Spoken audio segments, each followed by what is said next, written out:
ஒரு ஆர்ப்பாட்டம் என்று சொன்னால், ஒரு ஊர்வலம் என்று சொன்னால், ஒரு போராட்டம் என்று சொன்னால் காவல்துறை வழக்கு போடுகிறது. நான் கேட்கிறேன், மாண்புமிகு மரியாதைக்குரிய முதலமைச்சர் மு.க. ஸ்டாலின் அவர்களை கேட்க விரும்புகிறேன்.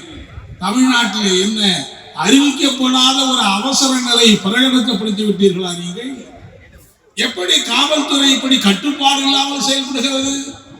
மார்க்சிஸ்ட் கட்சியுடைய மாநில குழு மாநில மாநாடு நடைபெறுகிறது. ஊர்வலத்துக்கு அனுமதி கேட்கிறோம்.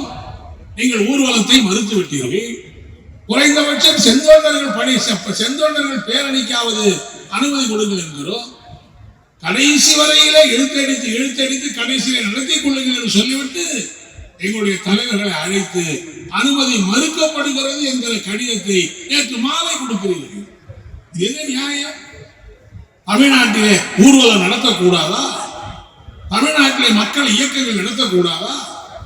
பாதிக்கப்படுகிற மனிதன் தன்னுடைய உரிமைக்கு போராடக்கூடாதா?